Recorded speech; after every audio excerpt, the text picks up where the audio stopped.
caught taking drugs, you're charged. It's like fucking murder. If you fucking murder somebody. He talks so much shit. He's deeper in the shit than a man that is covered in shit. That's where he is right now. So Anthony Joshua destroys Jake Paul with steroid accusations ahead of his fight. Joshua doesn't hold back, directly confronting Paul about alleged illegal substances and warning him to watch his words. This sharp call-out highlights the seriousness of the accusations, putting Paul under intense scrutiny and intensifying the tension as the fight draws closer.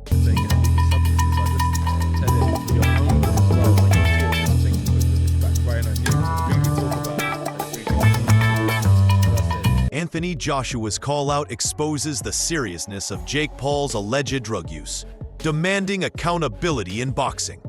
The emphasis on strict penalties underscores how violations jeopardize the sport's integrity. This blunt warning highlights the consequences Paul could face and escalates the tension as the fight approaches, making the pre-fight narrative even more explosive.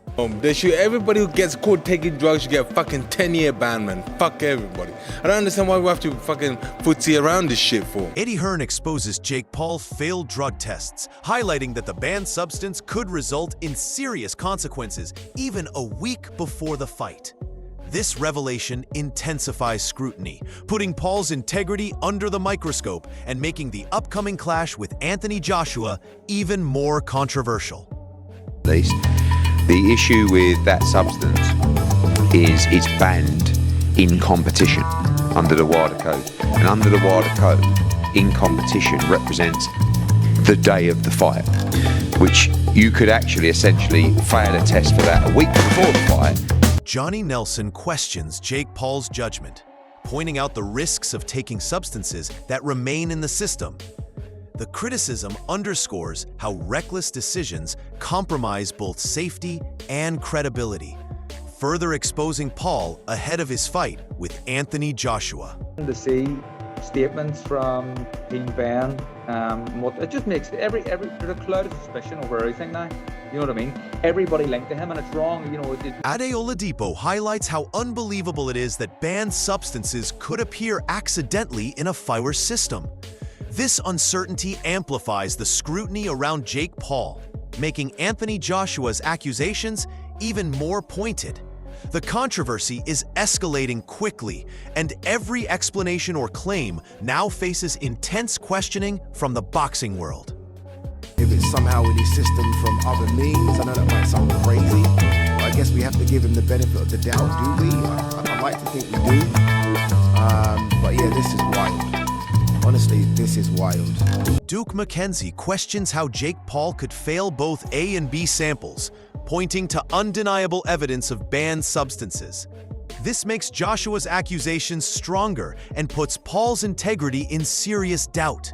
Repeated positive tests intensify the drama, raising urgent questions about accountability and fairness in boxing before the fight. You give a sample and then a B sample, and they both come back positive for a banned substance. It doesn't make any sense. Spencer Oliver expresses shock at cocaine being found in Jake Paul's system, emphasizing how absurd and dangerous this is in professional boxing. The revelation strengthens Anthony Joshua's accusations and raises serious concerns about Paul's readiness, decision-making, and credibility as he prepares for the high-profile fight. Blown away by what it is, you know, recreational drugs, cocaine. You just go, how has that got in your system? He's got some explaining to do for one, and you think, with what you had on the line, and with what you was, you know, what was coming up for you, and the opponent you had in front of you, you just go like, cocaine in your system. It's absurd. It's like Carl Frampton stresses that using performance-enhancing drugs in boxing is extremely dangerous and should carry lifetime bans. His stance reinforces Anthony Joshua's accusations against Jake Paul, highlighting both the risk to opponents and the unfair advantage gained. The situation now raises serious ethical and safety concerns ahead of the fight. Chris is going to try and bust his arse. His mate wants a world title, as in Chris. So Chris is going to try and bust his arse. This is serious business. But to me, I thought it couldn't get any better. How the ties could turn. Can you imagine if Chris beat Lawrence? You know, and remember, Chris lost to Richard Riakporhe. Chris Also tried. Gareth A. Davies reveals that Jake Paul was reportedly using as many as 14 supplements, signaling a complex doping situation. The involvement of a doping expert underscores the seriousness of the allegations and the scrutiny surrounding Paul. This detailed breakdown adds weight to Anthony Joshua's claims, showing that the issue isn't minor. It highlights both the scale of potential rule violations and the growing concerns over fairness and safety in boxing. With multiple supplements in question, Paul faces intense pressure to explain the situation, and the upcoming fight is now overshadowed by serious ethical and regulatory concerns. Reporting on it this morning, I'm just slowly coming up. One of my colleagues, Jeremy Wilson's doing it for Telegraph as the drugs expert, or the doping expert on the desk. And I think there was something like 14 supplements that he was using. Adam Smith points out the uncertainty surrounding Jake Paul's alleged substance use, highlighting how information is still emerging primarily through social media. This emphasizes the chaotic nature of doping allegations in modern boxing, where rumors can spread before official confirmation. Even without full findings, the controversy feeds Anthony Joshua's narrative of exposing Paul. The situation now demands transparency, as speculation alone has fueled debate and intensified scrutiny.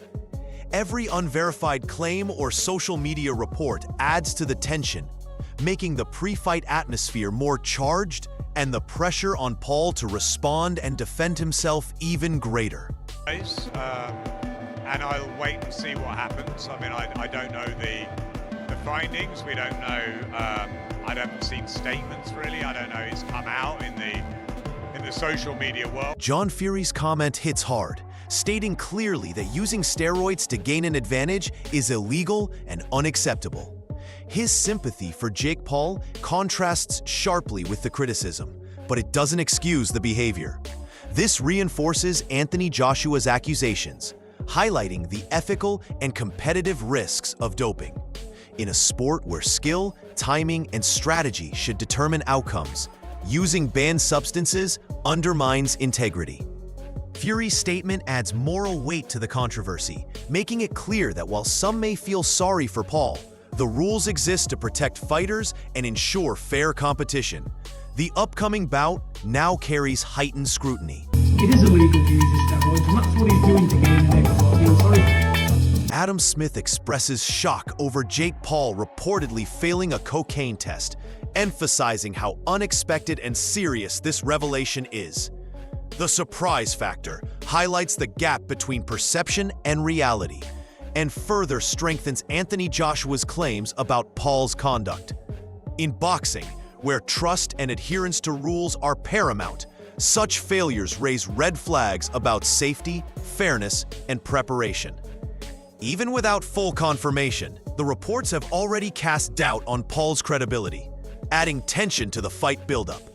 This development increases the pressure on Paul to provide explanations and affects public perception of the bout before it even happens.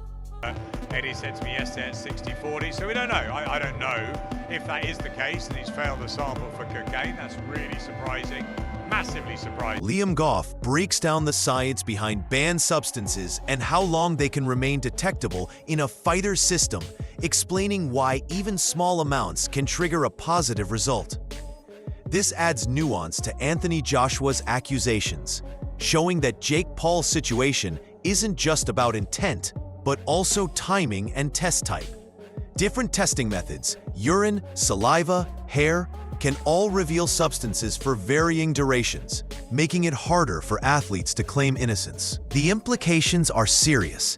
Even minimal usage could lead to consequences, affecting credibility, career, and the legitimacy of the upcoming fight.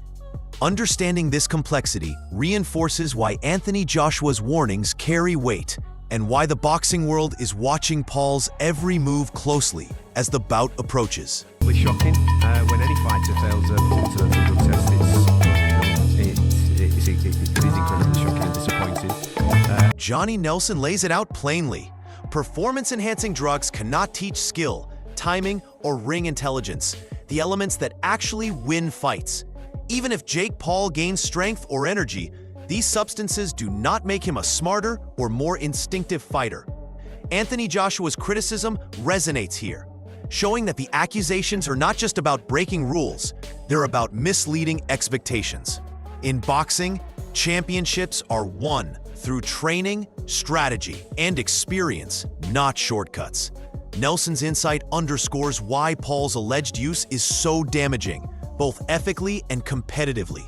Relying on drugs may provide temporary advantages, but it cannot replace genuine talent or ring IQ.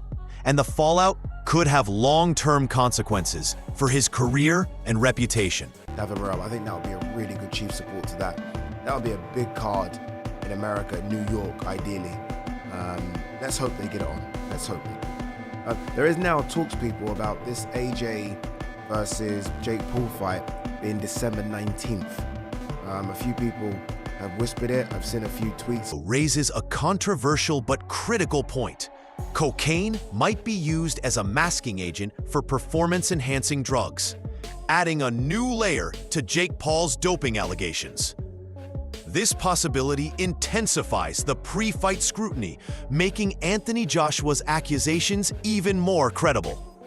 Beyond ethics, it questions preparation, safety, and intent in boxing. If masking is involved, it suggests deliberate attempts to bypass testing, undermining the integrity of the sport. The discussion isn't just about legality, but the broader impact on competition fairness, athlete safety, and public perception. With these revelations, every aspect of Paul's fight readiness and legitimacy is now under the microscope, escalating tension before the clash. Still talking about your past when these videos go up and whatnot. Now that he's unearthed it, is there anything that you'd like to say, a way that you could clear it up and just, on the record, what's the difference between you then and now? And are you clean? Yeah, for sure. Clean.